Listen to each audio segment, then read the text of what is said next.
programme matinal La Connexion.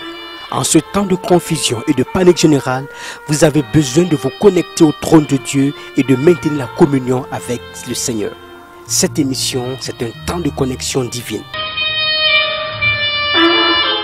Gloire à Dieu, merci beaucoup pour votre fidélité à cette émission matinale. Nous rendons toute la gloire à Dieu pour ses merveilles dans notre vie. Nous allons baisser la tête et prier en ce moment. Prions ensemble. Papa, merci pour ta fidélité manifestée à notre endroit. Merci Seigneur pour ta parole inchangeable, la vérité révélée, établie, la vérité parfaite, la loi de Dieu. Merci pour comment tu nous donnes la force en comprenant pourquoi tu as donné la parole. Nous demandons que ce temps soit un temps de rafraîchissement. Que toute la gloire te revienne au nom de Jésus. Nous avons prié.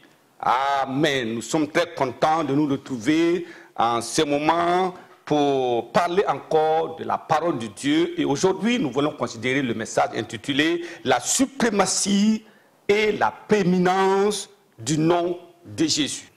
Alors, la suprématie et la prééminence du nom de Jésus. Alors, voyez, dans notre étude du nom Emmanuel, nous avons vu la lettre E, nous avons parlé de la déité de Jésus-Christ, nous avons parlé de la lettre M qui est le Messie, le médiateur, nous avons parlé aussi encore d'une autre lettre. Donc aujourd'hui, nous parlons de la lettre N. Voyez, c'est important. Emmanuel. Emmanuel. Alors, Emmanuel, la lettre M veut dire le nom qui est au-dessus de tout nom. Je prie que comme nous considérons cette lettre N, et nous prions que le Seigneur nous donne la compréhension du nom qui est au-dessus de tout nom. Regardons Philippiens chapitre 2. Philippiens chapitre 2, le verset 8. Il dit ceci. Il s'est humilié lui-même, se rendant obéissant jusqu'à la mort, même jusqu'à la mort de la croix. Comprenez bien, obéissant jusqu'à la mort, mais quelle mort? La mort de la croix. Et voilà maintenant, il dit, c'est pourquoi. Pourquoi? Dieu lui a donné un nom. C'est pourquoi aussi Dieu l'a souverainement élevé. Et lui a donné le nom qui est au-dessus de tout nom, afin qu'au nom de Jésus, tout genou fléchisse dans les cieux et sur la terre, et que toute langue confesse que Christ est Seigneur, à la gloire de Dieu le Père. À la croix. Vous voyez, quand on parle de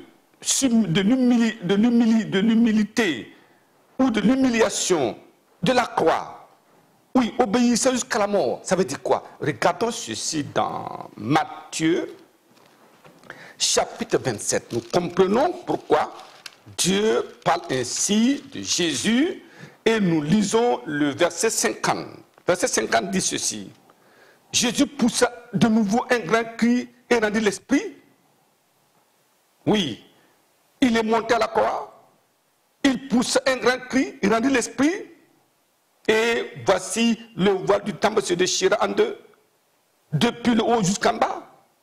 La terre trembla, les rochers se fendirent, les sépulcres s'ouvrirent, et plusieurs corps des saints qui étaient morts ressuscitèrent. Vous voyez, c'est incroyable. La puissance qui accompagne l'accomplissement de cette grande œuvre pour la rédemption de l'humanité. Il dit les rochers se fendirent. Qu'est-ce qui peut fendre un rocher? Une bombe? La dynamite? Quoi? C'est quoi qui peut défendre? Mais les rochers se fendirent. Et qu'est-ce qui peut ouvrir les sépulcres? Les tombeaux se sont ouverts. Qu'est-ce qui peut ressusciter les morts? Les morts sont sortis des tombeaux. Ça veut dire que quelque chose d'extraordinaire venait de s'accomplir et la rédemption était effective. Voilà pourquoi Dieu dit, c'est pourquoi je l'ai souverainement élevé. C'est le seul qui s'est vidé de son sang afin que l'humanité soit réconciliée avec Dieu. Alors, pour cela, les cœurs des hommes ont besoin d'être illuminés. C'est pour ça qu'il nous dit dans Éphésiens chapitre 1 encore, allons-y dans Éphésiens chapitre 1, Et nous lisons le verset 18, Éphésiens chapitre 1, le verset 18, il nous dit là-bas, verset 18, et qu'il illumine les yeux de votre cœur pour que vous sachiez quelle est l'espérance qui s'attache à son appel. Vous voyez, quelle est l'espérance? C'est cela. Il est mort à la croix pour chacun de nous. Oui. Et quelle est la richesse de la gloire, de son héritage qu'il réserve aux saints? Oui, il dit maintenant, et quelle est envers nous qui croyons l'infinie grandeur de sa puissance, se manifestant avec efficacité par la vertu de sa force. Vous voyez, la même puissance qui est descendue à la mort de Jésus à la croix pour fendiller les rochers, ouvrir les sépulcres, cette même puissance est là disponible pour délivrer les captifs du péché, les captifs de la maladie, les captifs des souffrances, les captifs des malédictions, les captifs de la captivité. Tout est disponible aujourd'hui. Et dit, ce n'est pas tout. Si notre conscience est illuminée, nous voyons que c'est à lui que nous devons aller pour recevoir le plein salut en Jésus-Christ. Un plein, ça veut dire tout est là, tout est à la disposition des hommes. Il nous dit maintenant, il l'a déployé en Christ en le ressuscitant des morts. Il n'est pas resté dans le tombeau. Et en le faisant asseoir à sa droite dans les lieux célestes, Jésus a été élevé, il est assis à la droite du Dieu le Père, au-dessus. Et là-bas, il est au-dessus de toute domination, quelle que soit la domination qu'on peut trouver dans le monde et dans les cieux, de toute autorité. Y a-t-il un nom, une autorité établie quelque part dans le ciel et sur la terre? Jésus est au-dessus.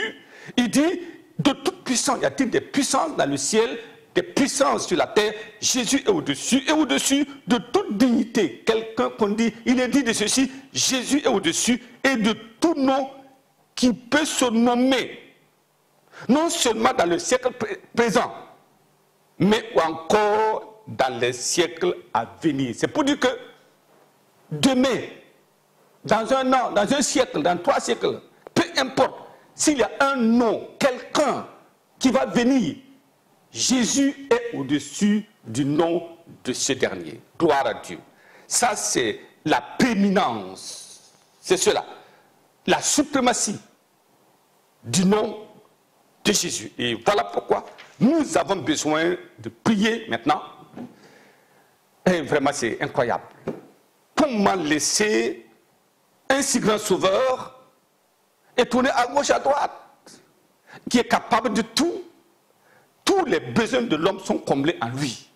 Baissons la tête aujourd'hui et prions ensemble. Prions. Papa, merci pour la révélation de la suprématie et la prééminence du nom de Jésus. Tu nous as dit, si un roi venait à naître, une puissance venait à apparaître, si un homme, une femme, peu importe, dans le monde ou dans les cieux, venait à avoir un nom, une puissance quelque part à venir, ou qui existait, ou qui existe, le nom de Jésus est au-dessus de tout nom. Père, nous voulons te célébrer, te magnifier pour cette révélation. Et je prie que toutes les grâces dans le nom de Jésus soient le partage de ton peuple maintenant, au nom de Jésus. Père, merci parce que nous savons que tu le fais.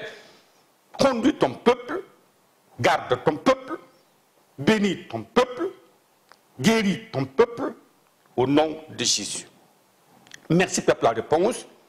Au nom de Jésus, nous avons prié. Amen. Amen.